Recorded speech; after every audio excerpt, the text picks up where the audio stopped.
Welcome back to the Lose Weight by Eating podcast, everyone.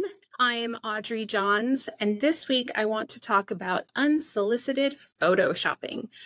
Now, I wrote up the notes and I was going to film this tomorrow. One, because I have a little pimple right here if you're watching on YouTube. I have another one underneath here, and I was going to touch up and get ready and be all camera ready, but I thought if we're going to talk about beauty standards today, I'm going to come to you all natural. Typically, when I film, I will, gussy it up a little bit. I'll put the ring light on, which I do not have on this time. I'm a little shiny, which I'm cool with. But when I go out and meet some friends for coffee, this is what I look like. I keep the makeup minimal and I try to look like myself.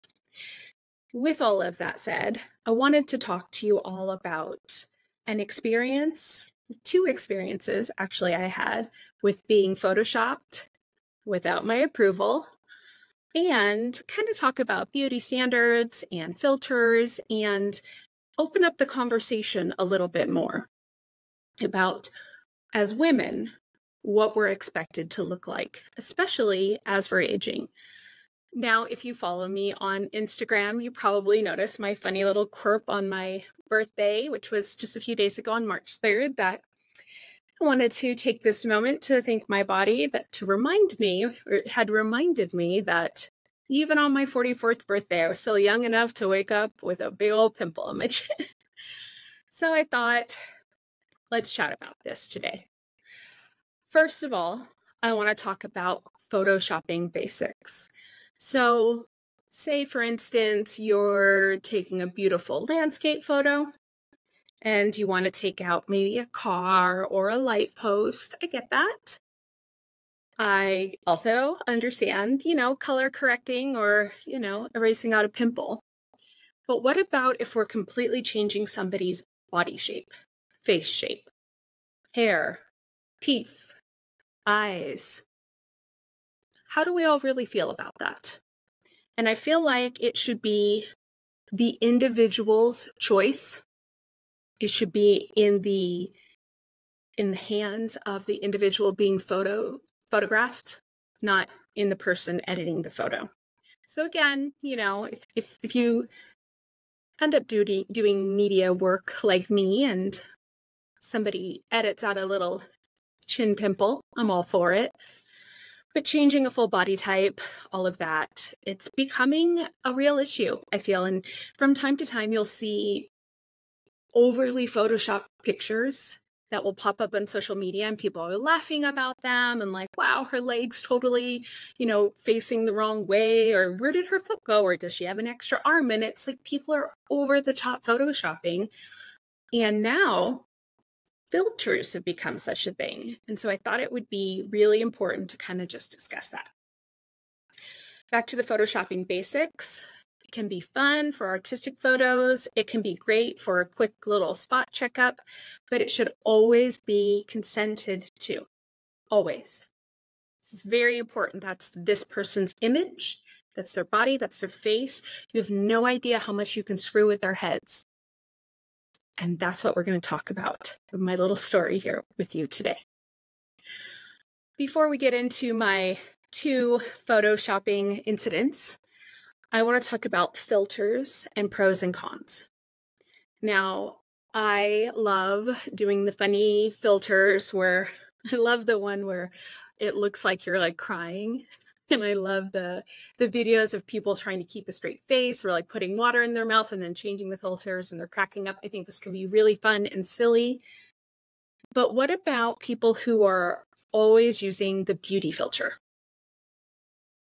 I want to open up this discussion because I think there's gonna be 2 sides to this argument. I think some people are going to say, well, I just didn't feel like putting makeup on that day and I'm a social media creator and this is what I have to do.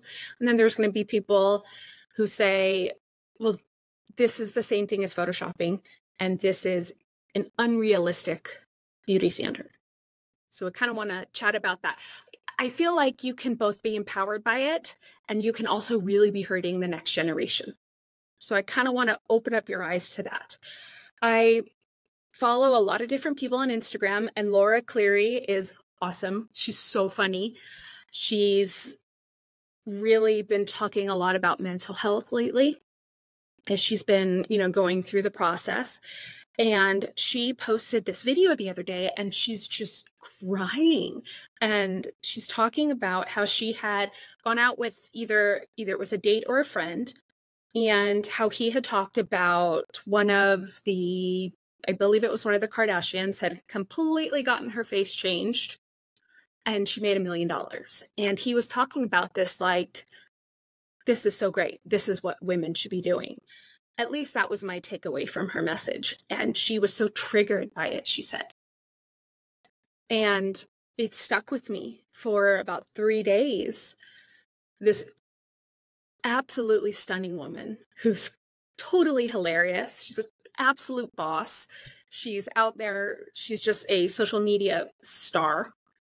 And why something like this would trigger her. And I would assume, what I took away from it was, as women, at least in my generation, our value comes from what we look like. Not what kind of person we are, not our work, not our soul, not our heart, not who we are, not what we've done with our life, but what do we look like? And I really feel like that has been very damaging for us. And I really feel like to continue that could be very detrimental for our kids, both our boys and our girls, right? The boys who like the ladies could have this complete unrealistic expectation of what the ideal woman should look like, when actually there is no ideal woman. There is just the ideal person, right? The ideal heart and soul of someone. And then for the girls, this unrealistic expectation of, this is what I'm supposed to look like. Because I know I grew up that way. And I know it was harmful. And I've talked about this before. I was the fat kid in school. In high school, I developed before everyone else. It's just how us Italian girls work. And I was a size 6. Surprise, surprise, I'm still a size 6, and nobody would call me fat now, but in these same clothes in high school, I was considered fat. And that all comes down to the beauty standard and the competition between women of the best in the room is the hottest in the room. And it shouldn't be that. First of all, there shouldn't be the best in the room. Because if we all looked the same, or if we all had the same job, or if we all had the same, gumption and excitement for life, it would be really boring, right? But having this room full of smart, intelligent, loving, kind women, why would we want to pick the best in the room? But this is what was taught to us. This is what was expected of us.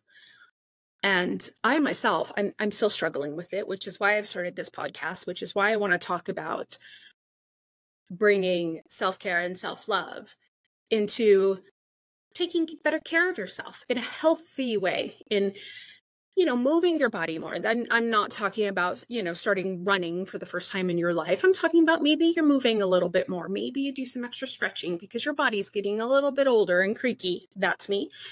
Or maybe it's eating healthier because, you just feel like I've been eating too much processed food and I feel terrible. And I love myself enough to feed it well. So this podcast, I'm really trying to bring together the self-love and self-care and healthy eating. And with that, the natural result could be a healthier lifestyle, healthier body, and maybe even weight loss.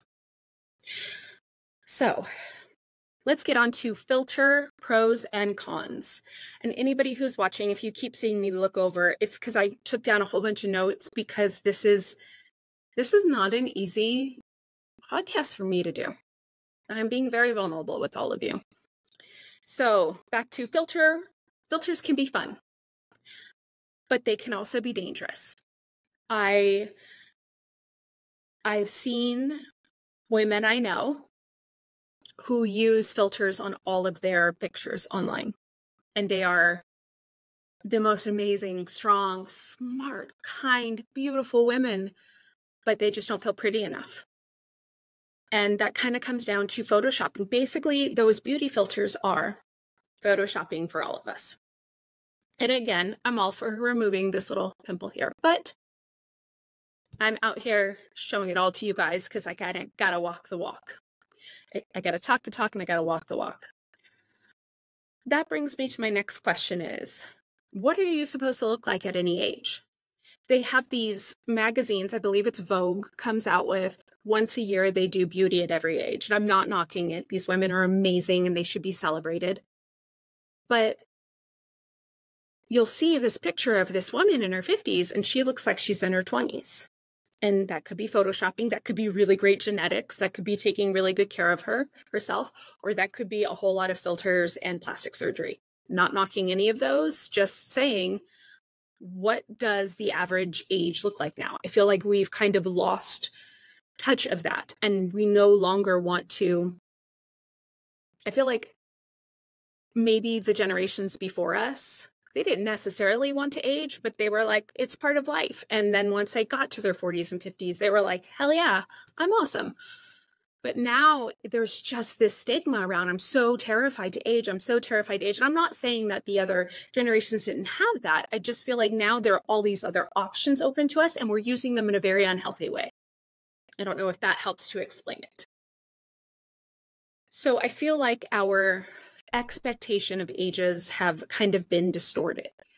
And I feel like it would be important for us to celebrate our ages in a more healthy way.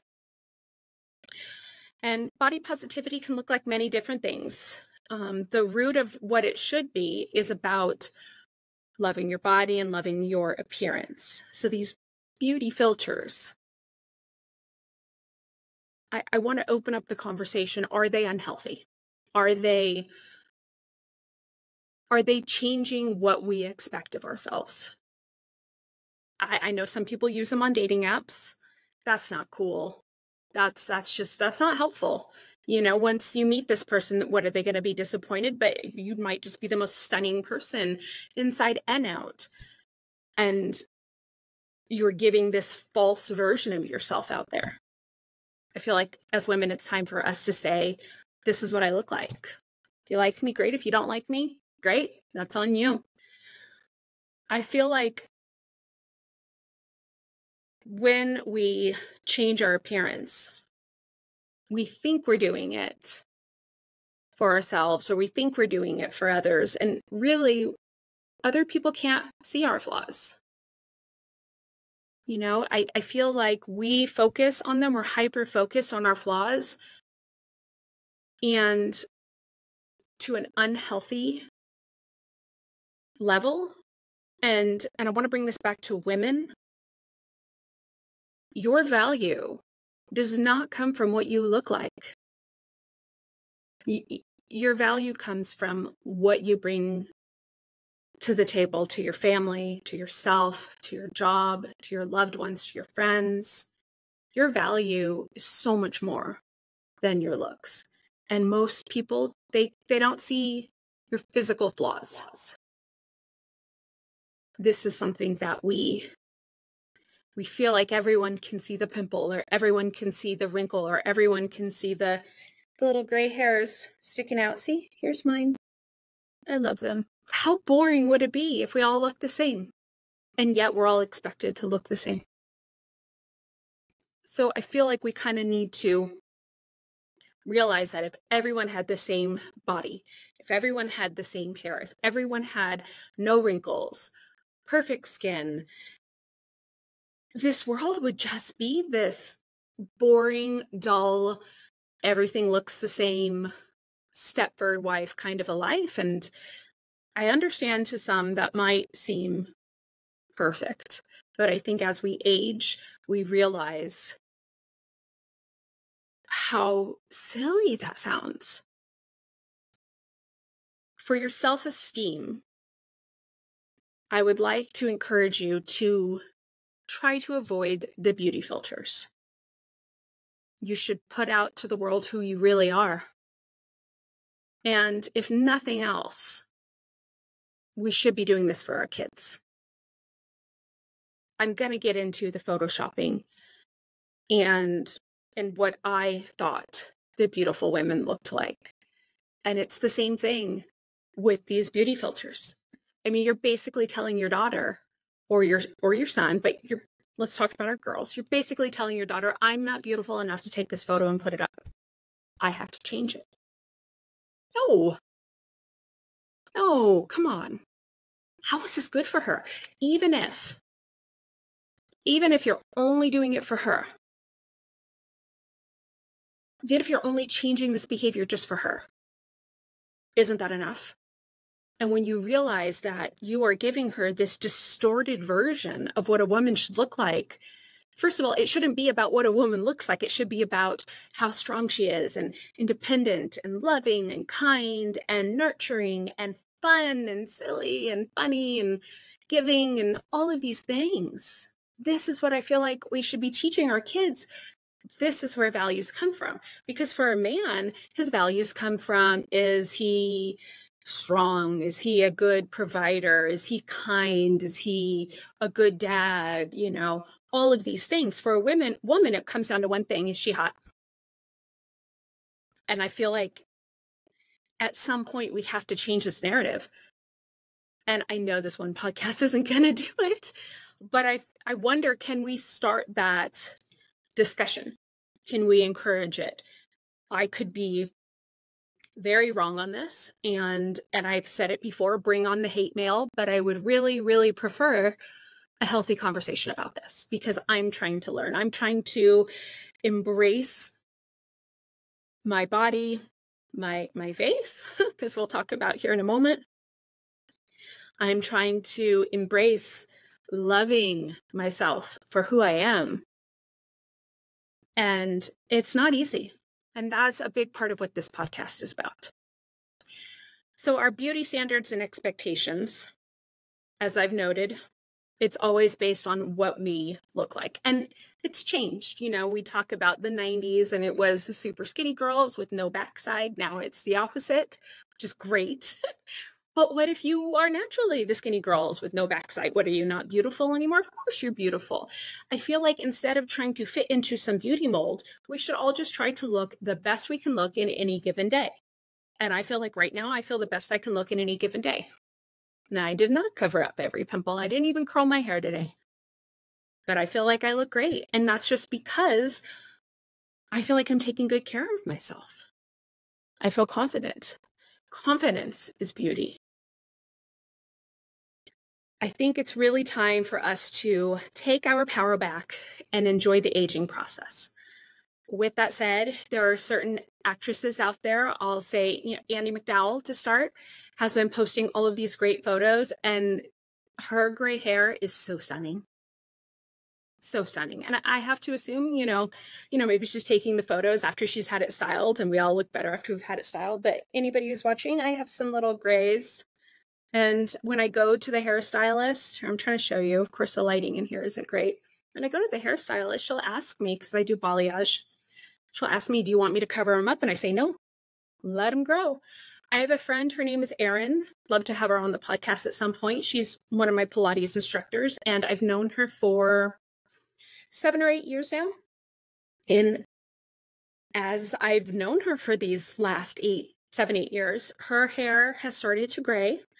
And oh my gosh, it's like she has the most beautiful highlights ever. And she's got really dark hair. And I just look at her in awe, and I am so impressed by her. And she's just going gray with grace. And I kind of love that the whole gray hair thing is stylish right now. I'm like, yeah, this is great. But I'm not saying you have to do that. If you want to dye your grays, by all means, dye your grays, but do them for the right reason. Do it because it makes you feel powerful, not because you're expected to. Do you see the difference here? If it makes you feel powerful, if it makes you feel good, great, as long as you're not hurting anyone else. And back to the photoshopping and way too many filters, right? That is hurting our girls. It's hurting our boys too. So if it's for you, if it's for empowerment, if it's for, and it's not hurting anybody else, I say go for it. But do it the way you want to do it. Don't dye your hair because you're going gray, because you're expected to. Do it because you want to, or go gray gracefully. I know this isn't the most cohesive podcast I've done thus far, but I hope it's inspiring. I really want to open up a conversation. So, wanting to look your best, it can be powerful and it can be an act of self-love, as long as it's for the right reasons. As long as it's because it makes you feel good, it makes you feel powerful. If it's for the right reasons, again, if you're not hurting others, if you're not furthering the BS of women are only valuable if they're beautiful. Do you get that? I hope you get that. I hope this is resonating. So now I'm going to tell you my first story. I was lucky enough and unlucky enough to do my first Women's World cover many years ago. My daughter was really little. I'd say maybe she was 3. So we're talking, 11 years ago? And I went into the studio in Los Angeles. They had rented out a studio. It wasn't their studios. And great makeup team, had so much fun, great hair team, great stylist, so many great outfits. And I remember, they would take a ton of photos, and then in between changing outfits, they would have me come and look at the photos, and I'm so excited about them. They're all digital, so you could kind of see them happening in real time. And they were beautiful, and I was so proud of them. And I was so excited, and it was such a great experience. And I mean, it was my second cover shoot, but my first one had been for a local magazine, and I had some control over it. Not total, but some. But this one I was kind of trusting that, well, if they Photoshop me, it's for the cover of their magazine, it's nationwide, it's going to be fine, right? It's, they might just touch up here or there and take out a freckle or something, but no big deal. They stretched out my body. I'm 5'3". They stretched out my body. I looked like I was 7 foot. I think they did that to make me look thinner. I was all of 125, 128 pounds at the time. There was no need to make me look thinner. It was absolutely ridiculous. But what really got me was they changed my teeth. Now, my mother was a single mom, and she could not afford to get me braces. And I have, if you're watching on YouTube, I have a couple of front teeth that aren't perfect. The bottom really need a lot of help, but they don't show in photos. And I just thought, no big deal. And I never really thought anything of it. I always thought, people tell me I have a pretty smile, I'm good. I'm happy with it. It has messed me up all these years. I actually wrote, and I'm kicking myself for it now, but I wrote a list of things to do in age 44, and one of them was get my teeth fixed. This is so stupid, guys. This is so stupid. And the worst part of it is, it all came down to someone Photoshopped me. And for the first time in my life, I saw a flaw no one else had seen. And it wasn't even the flaw that I saw. It was somebody else's freaking teeth on my mouth. It's so strange looking. This was very detrimental. They pointed out an issue I had never seen. And now I've been obsessing about it for all these years. And still to this day, with all of my wisdom and all of my years of trying to love my body and my face and my teeth for what they are, I'm still to this day wanting to fix it. So thanks a lot, Women's World magazine. Thanks. So what this did help me realize in that moment, however, and it wasn't just the teeth, it was the stretching me out, that even the women on the covers of the magazines don't look like that. So all these years growing up, idolizing these stunning women and thinking one of these days I'm going to look like that, or I want to look like that. Even those women don't look like that, you guys. And with the photoshopping that has been going on for years on magazine covers, we are now doing this in our day-to-day lives, on our Facebook, on our Instagram, on our TikTok, we are now increasing the problem with the beauty filters. I'm all for the puppy dog little ears. I'm all for the heart emojis. I'm even all for like the way over the top, look super silly, like nobody would actually think you look like that.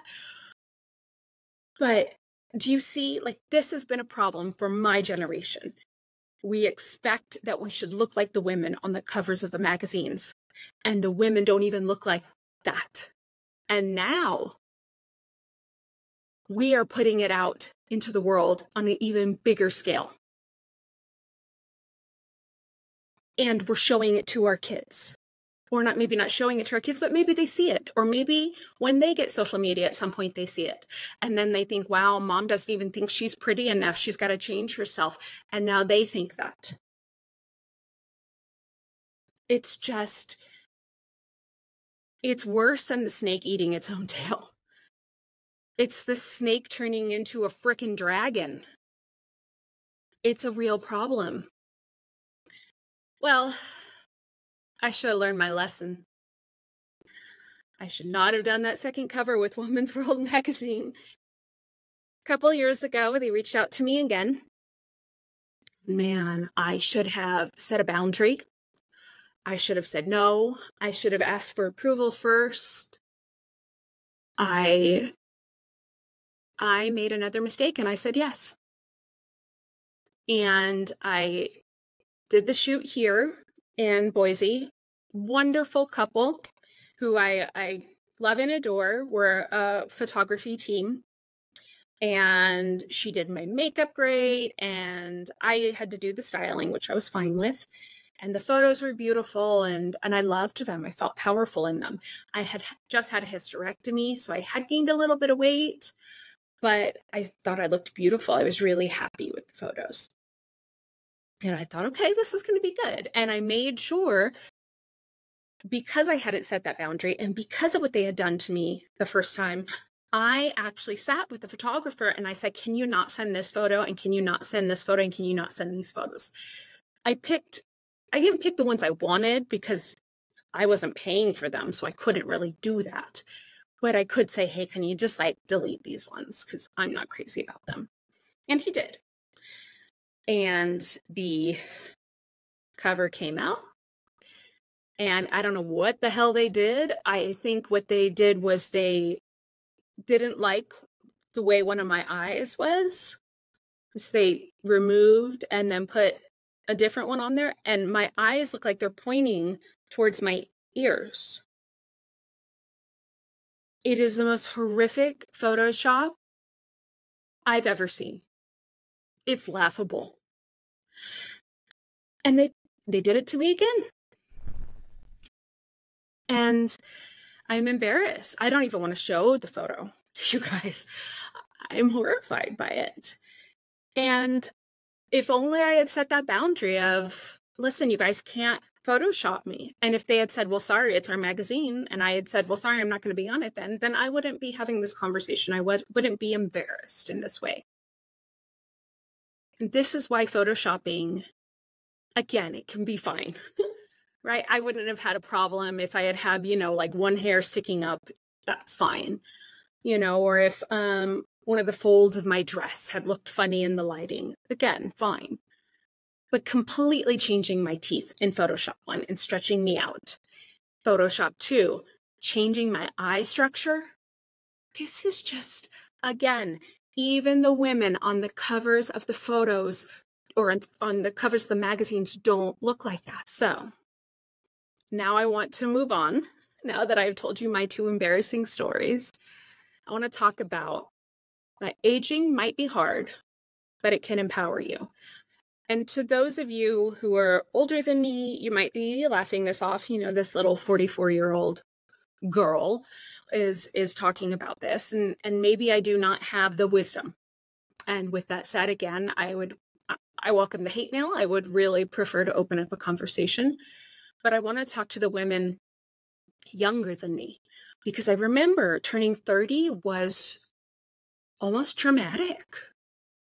But turning 40 was great. And every year since then, it's been even better. And part of it might be that I've had friends who've passed away in their early 30s and early 40s.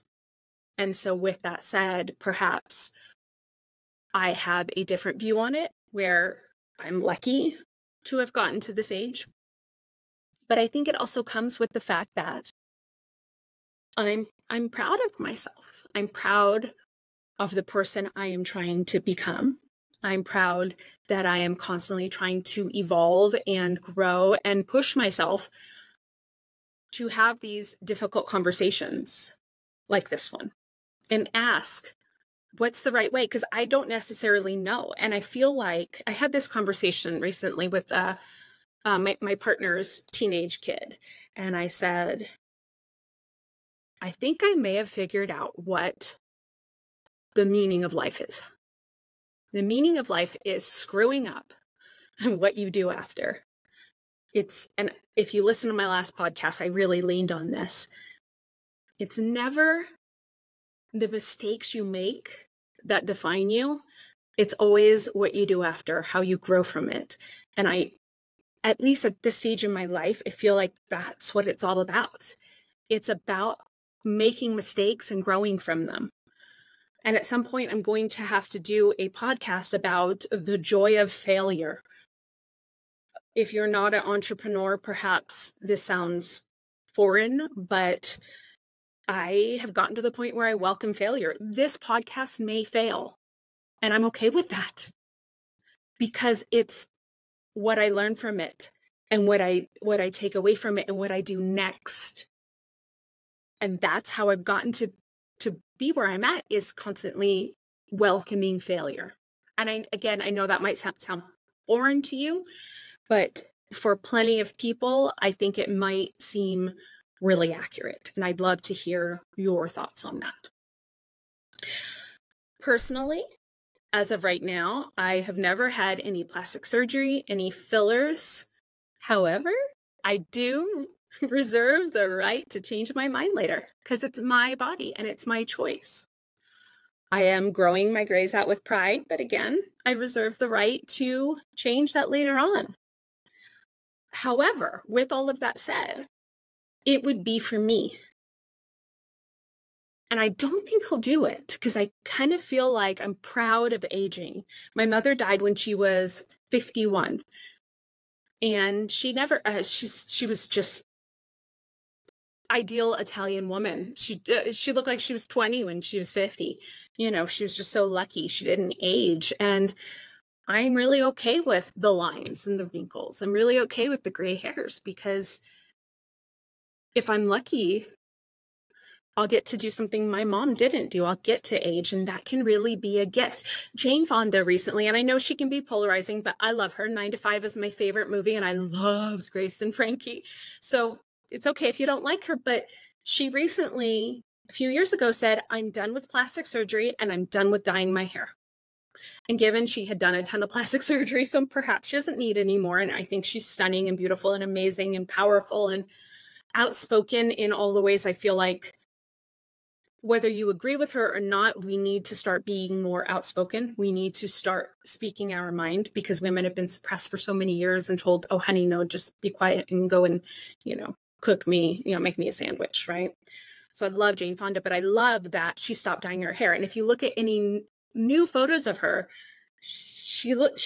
I love her gray hair. I love the style of the cut, and I think it's great. And personally, I do reserve the right to change my mind. But if I ever do dye my grays, if I ever do get Botox or fillers, if I ever do get a facelift, that's going to be for the right reasons. And I probably won't tell anybody about it, or maybe I will, but it would be very minor and it would just be for me. And it wouldn't be because this is what's expected of me. Again, I really don't think I will, but I also don't want to be called out for it later. I want to be valued for my mind. I want to be valued for my constant need to grow and evolve and challenge myself. And this is what I want to tell the 20-year-olds out there about to turn 30, or the 30-year-olds out there dreading 40s. You are amazing. Aging is a beautiful, wonderful thing. It's a gift. It's a true gift. And when you start losing friends and you start losing family members, you'll get it. Maybe you don't get it now, and that's okay. And if you don't, because you haven't lost anyone, then that is great and you're lucky. But so far, 44 is the best. So yeah, it's not scary. It's a gift. So since I've kind of been a bit of a downer, I do want to share a celebrity geek out moment I had. I believe it was the last time I was on the Rachel Ray Show. And the reason why I want to bring it up is because it was a plus size model. So I have been there when all kinds of stars have been walking around, including like Gwyneth Paltrow, just like walking down the hallway like it's nothing. And I've never had that celebrity geek out moment on her show. But when Emme was there, and if you grew up in the 90s, you know who I'm talking about, just the most statuesque, stunning woman, plus size model, blonde. Are you guys remembering now, maybe? She was on the show. And I was standing backstage and I was waiting with my agent and then with, like my producer's assistant or what have you, that they kind of stay with you for the whole show and escort you around. And when Emme walked back after she was done with her segment, I was like a little girl. It was just so exciting because growing up, thinking I was heavy when I wasn't, and later on I definitely was heavy, as you guys have seen from my before pictures, I looked up to her because here was a woman who was breaking the beauty standards, and she is stunning. But I think she is, I think everyone would agree that Marilyn Monroe was beautiful. But when you read about her or see interviews with people who knew her, they say, yeah, she was beautiful, but it was this inner glow that she had that made her like shockingly beautiful. And that's what I felt like Emme had. Like, yes, was she technically beautiful? Yes. But she was also definitely not the cookie cutter version of a model.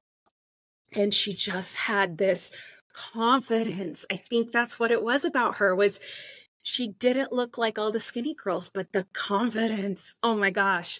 And I asked my producer assistant, can I meet her? Can I meet her? Literally, I've never been this much of a geek on that show.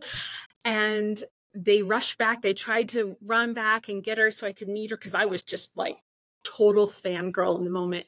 Unfortunately, she had to get on a plane and they couldn't catch her quickly enough and I didn't get to meet her. But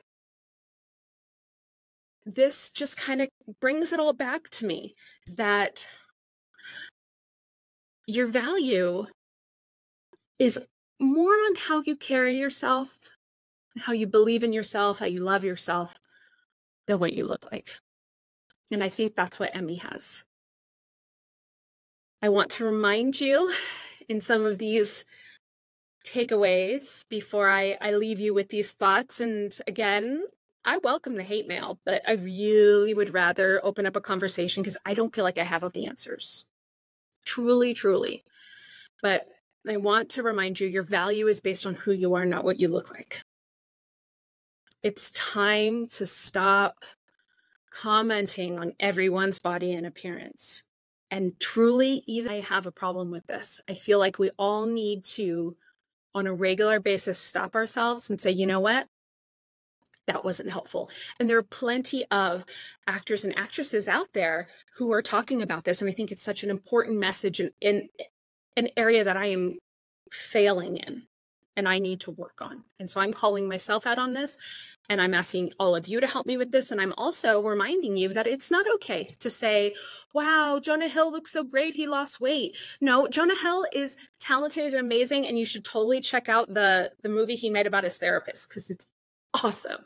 Like, this is what we should be talking about, not about what someone looks like, because their value is not based on what they look like.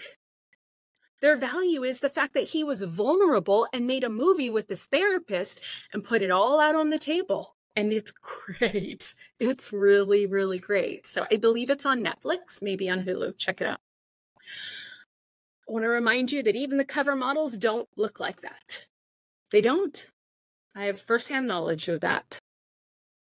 And if we don't change this narrative, if we don't challenge ourselves, do the hard work, have the hard conversations, and check ourselves like I am trying to do right now.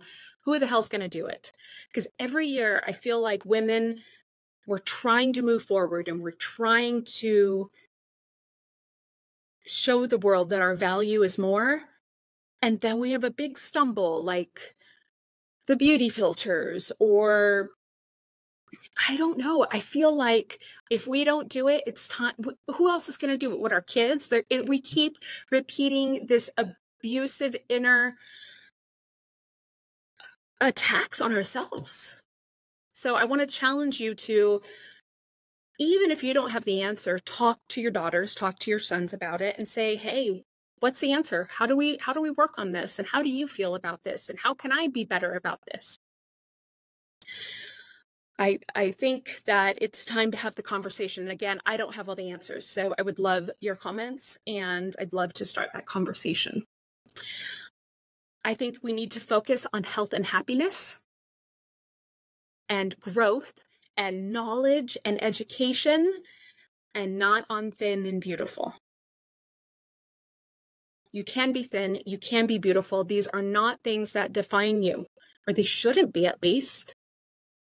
What defines you should be who you are and what you're giving to the world and how you make your friends feel and how hard you work at work. And if you're a great cook, or if you're a great author, and I'm not calling myself out, I was talking to my friend Lisa earlier, who is a great author. If you're a great photographer, let's start basing our self-worth on something outside of our appearance, because it is fleeting. It is fleeting. And if we keep basing all of our self-value on what we look like, we are setting ourselves up for some really hard truths later. I want to also, if you have never had this happen, perhaps you will experience it. I have met some absolutely cookie cutter, stunning people. And the more you get to know them, either they become so much more beautiful, because really, truly, immediate beauty might be outward, but long time beauty in the eyes of those around you, it's all inner. I have met some of these people, and they are just even more beautiful once you get to know them. And sometimes absolutely just makes your skin crawl. You're super grossed out by them because they are not good people. So it's who you are. It's not what you look like. I do know that I have learned I will never pose for a magazine ever again without setting some kind of boundaries or asking not to be photoshopped, or, insisting upon approvals. Just not going to do it. I don't foresee that in my future, but at least now I'm at a point, I've done a whole lot of therapy, that I know that I will be setting that boundary. And another takeaway I want, perhaps the most important one, the one that we can actually control. We can't control the photoshopping of models, right? We can't control the beauty expectations from everyone else around us. We can't do that. But here's one thing we can control. We can stop using the beauty filters. Unless it's for silliness, but honestly, how do they really make you feel? Maybe they make you feel good in that moment, and then you look at an original photo of yourself and you think, I wish I could change this or that. This is the one thing in this whole messed up scenario, outside of talking to our kids about it and setting a good example, that we can actually do. We can stop using beauty filters. I'm all for the fun and the silly filters. In fact, I would love it if somebody would troll the comments with some hilarious filters. Please bring it. That would be awesome. But I think it's time for us to be real. And that's why I'm out here. If you were listening, you may want to check out my gigantic chin pimple on YouTube. It's time for us to show who we really are. So I want to thank you for taking a little bit of time out of your day to listen to the Lose Weight by Eating podcast. What you can expect from this podcast is some motivational talks, some conversation starters like this one. a little bit of drama here and there. If you listen to 2 podcasts ago when I was talking about my time on a reality show, ooh, was I salty. We're going to be doing some interviews coming up. I'm working on a master class, and 2 of the gals working on it with me. There's a personal trainer and a self-care, self-love author who actually brought the trainer and I together. I don't want to take credit for the masterclass. I'm just helping with it, but I'm going to be interviewing those gals. We're going to talk a little bit more about my journey as we did here. And thank you. I hope you subscribe. Please give some 5-star reviews. Please comment and tell me what you thought about this podcast. Help me figure this out. If this one felt a little bit disjointed, I think it was because I was being so vulnerable with all of you. If you want to get a little bit more into the motivational, you should listen to my last podcast where I talk about, well, I forgot now, but go ahead and listen to the next one. That one was really motivational. Thank you again for listening. Happy cooking. Again, I'm being a little vulnerable with all of you guys here, so I hope you enjoyed it, and I'll see you next week. Bye.